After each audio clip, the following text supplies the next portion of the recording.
আমি তাদের কাছে ক্ষমা প্রার্থী।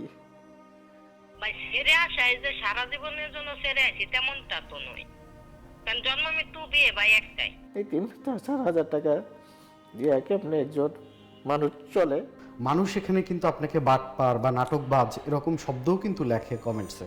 আমার শেষ ইচ্ছা মৃত্যুর আগে আমার বাবাকে জড়ায় ধরে ক্ষমা চাওয়া। কেমন আছেন আপনি? স্ট্রবেরি সুপার ডটেড ও ক্লাসিক ভ্যারিয়েন্টে সেন্সেশন জাগুক শিহরণ। মৃত্যু যন্ত্রণা নিয়ে বেঁচে আছি। আমার সবচেয়ে কাছের 3জন মানুষ, আমার বাবা, আমার মা এবং আমার স্ত্রী, তারা 3জন মানুষ আমার থেকে আজকে দূরে। আমার বাবা, আমার মা আমার সাথে কথা বলতে চায় না, কারণ আপনারা এত পরিমাণ টল করছেন, কিন্তু আমার যে জীবনের ঘটনা এটা আপনারা জানছেন না। আমি একজন ঋণগ্রস্ত মানুষ। এমনও লোক আছে, আমি 30,000 টাকার বিনিময়ে তাকে প্রত্যেকদিন 2,000 টাকা করেও দিছি এবং এখনও দিতেছি। কিন্তু এই যে আমার ঋণের পরিমাণটা দিন দিন বেড়ে যাচ্ছে, তখন আমি ব্যাংক থেকে, আমার চাকরির উপরে ব্যাংক থেকে লোন তুলে আমি দেওয়ার পরেও 4-5 লাখ টাকা দেখা যাচ্ছে ঋণ থেকে যায়। এখন ব্যাংক থেকে আমার 9,500 টাকা কেটে নেওয়া হয়। আমার বেতন মাত্র 3-4 হাজার টাকা পাই, কিন্তু মানুষ কি বুঝে? এই 3-4 হাজার টাকা দিয়ে কেমনে একজন মানুষ চলে? আমি ভাবছিলাম যে নিজে আত্মহত্যা করব, কিন্তু বারবার আমার বাবার ছবি এবং আমার সন্তানের ছবি আমার চোখে বেশি উঠে। আমি আমার বাবাকে আমার শেষ ইচ্ছা জোরে ধরি, আমি বলতেছি, বাবা আমাকে ক্ষমা করে দিও, তোমার যোগ্য সন্তান হতে পারি নাই। আমার মায়ের পায়ে ধরে আমি ক্ষমা চাইতে চাই। আমার স্ত্রী আমাকে অনেক ভালোবাসে, কিন্তু তার এই অভিমান, আমার যে 3জন ব্যক্তি আজকে আমার থেকে 3জন ব্যক্তি দূরে, আমি 1 বছর যখন বাড়িতে যাইতে পারি, এটা শুধু এই ঋণের কারণে।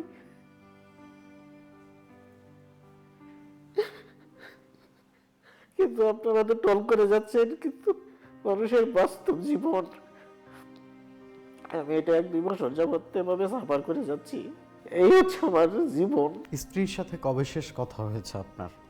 তার সাথে 4-5 দিন আগে কথা হয়েছিল। আমি প্রায় অনেকগুলো কল দেওয়ার পরে একটা কল রিসিভ করছিল, করার পরে বলছে যে তুমি তোমার মতোই থাকো। হ্যাঁ, আমি আমার সে আমার প্রতি এইটা নিয়ে অভিমান, কিন্তু সে আমাকে ছেড়ে যেতে চায় না, কারণ সে আমাকে ভালোবাসে, আমি জানি। অভিমানের জায়গাটা কি স্পষ্ট করেছে যে রাসেল তোমার এই বিষয়গুলো খারাপ, এই কারণে আমি ছেড়ে যেতে চাই? হ্যাঁ, সে বারবার বলে যে তোমার পোস্টে কেন মানুষে নেগেটিভ কমেন্ট করে, অন্য মানুষের পোস্টে তো করে না এইটা। আর তোমার যে এই জীবন, তোমার জীবনের জড়াইয়ার সাথে জড়াইয়া, হ্যাঁ, আমারও প্রতিনিয়ত টাকা নিয়ে টেনশন করতে হয়। এটা আমি আর মেনে নিতে পারতেছি না। হ্যাঁ, আমি হয়তো বা অন্য কোনো যাবো না, কিন্তু আমিও মারা যাব। বাবা মা কি বলে আপনার বিষয়ে? তাদের ভাষ্য কি? তারা কেন কথা বলতে চায় না? আমার বাবা মা, তারা আমার ব্যাপারে অনেক অনুতপ্ত। একবার আমি এতিমখানায় 7 লাখ টাকা দিয়ে দিয়েছিলাম, কেন? একটা এতিমখানায়। কেন হ্যাঁ, দিয়েছিলেন? কারণ আমার এতিম এবং দরিদ্রের প্রতি আমার ভালোবাসা অকুল। না, আপনার তো সংসারই চলে না, আপনি এবার এতিমখানায় সাথে। ওই সময় আমি বিয়া করি নাই, এটা 2-3 বছর আগের ঘটনা। আচ্ছা আচ্ছা। আমার বিয়ে হয়েছে 4 বছর হয়েছে, ফেব্রুয়ারি 4 তারিখ 4 বছর হবে, এটা তার আগের ঘটনা। কোন এতিমখানায় দিয়েছিলেন টাকাটা আপনার? আমি গাজীপুরে একটা এতিমখানায় 7 লাখ টাকার মতো দিয়েছিলাম ওই এতিমখানাটা করার জন্য। কোনো প্রমাণ আছে? হ্যাঁ, প্রমাণ আছে আমার কাছে। কি প্রমাণ আছে? আমি যে দিছি ওইখানে সবাই জানে এটা যে আমি টাকা দিছি। আর 7 লাখ টাকা দেওয়ার পরে ওই টাকাটা আব্বা আমার অংশ থেকে জমি বিক্রি করে দিয়েছিল। হ্যাঁ, এখন আমার যারা এলাকার মানুষ তারা জানবে, তারা ভালো করে জানবে আমি এলাকা থেকে অনেকের কাছ থেকে ঋণ নিছি। এই ঋণের কারণে আমি 1 বছর যাবৎ বাড়িতে যাইতে পারি না, কারণ তারা তাদের প্রাপ্য টাকাটা অবশ্যই চাবে, কারণ তারা আমার কাছে পায়। কিন্তু আমি হাজারো চেষ্টা করতেছি যে তাদের টাকাটা দিয়ে দেবো, কিন্তু আমি ওই এনজিওর এবং ব্যাংকের লোনের কারণে আমি এমন হতাশাগ্রস্ত হয়ে গেছি। না না, আপনার লেখায়, আপনার ফেসবুক স্ট্যাটাসে বিভিন্ন রকম অসহায়ত্বের কথা উঠে আসে, কিন্তু মানুষ এখানে কিন্তু আপনাকে বাটপার বা নাটকবাজ এরকম শব্দও কিন্তু লেখে কমেন্টসে। আসলে এই জায়গাটার যদি সত্যতা প্রমাণিত হয়, তাহলে রাসেল মাস্টারের এই ইমোশনের জায়গাটা আজকে কোথায় গিয়ে দাঁড়াবে? এটা আমার সাথে যারা চলে, আমার এই কলিগরা এবং আমার ওয়াইফ এবং আমার বাবা মা, আমার আত্মীয় স্বজন, আমার এলাকাবাসী সবাই জানে এই ঋণগ্রস্ততার কথা, সবাই জানে। কিন্তু যারা টোল করে, দূর থেকে টোল করে, তারা মনে করে যে না ওনার পোশাক আশাক, কিন্তু 1 বছর যাবত আমি কোনো কাপড়ই কিনি না। এই পরনের গেঞ্জি কে দিয়েছে? এটা 2-3 বছর আগে আমি টঙ্গী হোসেন মার্কেট থেকে কিনেছি। ওইখানে আমার ভাইয়ার বাসা, বেড়াইতে আসি হোসেন মার্কেটের নিচতলা থেকে ব্যাট গাড়ি থেকে কিনেছি এই গেঞ্জিটা। আপনার জীবনে আসলে সোশ্যাল মিডিয়ার বদৌলতে যে আজকের যে পরিণতি তৈরি হয়েছে, আমরা জানি যে সোশ্যাল মিডিয়া কারো কারোর জন্য আশীর্বাদও, কিন্তু কেন আপনার জন্য আশীর্বাদ হয়ে উঠলো না, এর কারণ হিসেবে আপনার কি মনে হয়?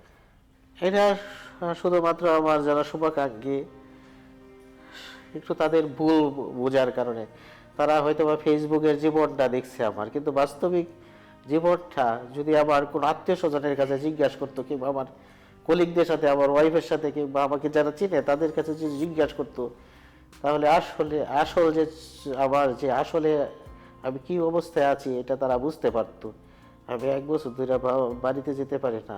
আমার শেষ ইচ্ছা মৃত্যুর আগে আমার বাবাকে জড়ায় ধরে ক্ষমা চাওয়া, আমার মাকে পায়ে ধরে ক্ষমা চাওয়া, আর কিছু ইচ্ছা নেই। আমার সন্তান, আমার স্ত্রীকে আল্লাহ তাআলা দেখে রাখবে ইনশাআল্লাহ। ভিন্ন বিষয় আসতে চাই, স্ত্রীর সাথে একটু কলে কথা বলবেন। কল দিতে কি আপনার কোনো আপত্তি আছে? না, আপত্তি নাই। আপনি যদি এই সময় তাকে ছেড়ে চলে যান, তাহলে তো এই লোকটা আরো ভেঙে পড়বে। ভাই ছেড়ে আসায় যে সারা জীবনের জন্য ছেড়ে আসি তেমনটা তো নয়। কারণ জন্ম মৃত্যু বিয়ে ভাই একটাই, জন্ম মৃত্যু বিয়ে একটাই। আমার একটা সন্তান আছে, আরেকজন আসবি, মানে আমি 5 মাসে প্রেগনেন্ট, তো আমি কি আমার সন্তানদেরকে বাবা হারা করবো? তারপর আমরা মানিয়ে নেওয়ার চেষ্টা করি, কিন্তু মানুষের যা শুরু করছে, কোন হাজবেন্ড ওয়াইফ ওদের বিয়ে ছবি নিজেদের আইডিতে দেন, আপনি ওইটা বলেন। তো এই ছবি ওরা নামিয়ে যত নির্দিষ্ট ভাষা আছে ওইগুলি ব্যবহার করে, তখন আপনার কেমন লাগে? ওটা একটা সত্যি, ওইটাই বলছে আমার ছেলে ওর কাছে ইলিশ মাছ খাইতে চাই, ও দিতে পারে না, ওর কষ্ট লাগছে, সেই কষ্ট লাগা থেকে ও বলছে, ও তো একা বলে না, ও বলছে আমাদের শিক্ষকদের যে অবস্থাটা আর কি, তারপরে ওই উদাহরণ দিছে। এখন কিছু পাবলিক ওই লিঙ্কটারে ক্রপ করে ওদের মন মতো যে লেখে লেখে পোস্ট করতেছে। আমাদেরও তো ফ্যামিলি আছে, মা বাবা আছে, ওরাও তো বয়স্ক, তো ওরা ওদের উপরে কিভাবে ইফেক্টটা পড়তেছে এইসবে আপনি ওইটা বলেন। ওর আগে অনেক মানুষ অনেক সম্মান করতে করতো ওর উদারতার জন্য, মানে ওর কাছে যে 5 টাকা থাকতো তা ওর মানুষকে দিয়ে দিত। আপনি পুরো সময় বিপর্যস্ত ছিলেন, আপনি সোশ্যাল মিডিয়ায় অনেক লেখালেখি করছেন। আমি শুধু আপনাকে এই জায়গা থেকে একটু মানসিকভাবে শক্ত করার জন্য আজকে ডাকা। আপনার ওয়াইফের সাথেও কথা বললাম, আপনি ভেবেছেন হয়তো তিনি চলে গেছেন, তিনি আসবেন। আজকের আপনার এই পরিণতি অনেকটা সোশ্যাল মিডিয়ার ট্রলের কারণে এবং ঋণগ্রস্ত থাকার কারণে হয়েছে। প্রথমত আপনার সোশ্যাল মিডিয়ায় যারা দর্শক আছে, আপনাকে যারা ফলো করেন বা আপনাকে চেনেন, তাদের উদ্দেশ্যে আপনার কি বলার আছে? তাদের উদ্দেশ্যে আবার বলা হচ্ছে, আপনারা একজন মানুষের মধ্যে হয়তো বা জানেন না তার বাস্তব যে অবস্থা, সে কিভাবে আছে। শুধু ফেসবুকের জীবন দেখে আপনারা কাউকে টোল করবেন না, কারণ তারও আত্মীয় স্বজন, বাবা মা আছে, হয়তো বা তারা এটাকে নেগেটিভলি নিতে পারে। তারও তো জীবন আছে, তারও দাম্পত্য জীবন আছে। আপনাদের কাছে আমার অনুরোধ থাকবে, আপনারা সত্য ঘটনাটা জানতে চেষ্টা করবেন এবং সত্য ঘটনাটা জেনে তারপরে এটা বিশ্লেষণ করবেন। ধন্যবাদ আপনাকে। দর্শক, চ্যানেলের সাথে আলোচনায় ছিলেন জনাব রাসেল মাস্টার। আপনারা জানেন যে শিক্ষক আন্দোলনের সময় তিনি কিন্তু একটি উক্তির মাধ্যমে ব্যাপক ভাইরাল হয়েছিলেন এবং সেই ভাইরালের পরিণতি কিন্তু আজকে তাকে এতদূর নিয়ে এসেছে।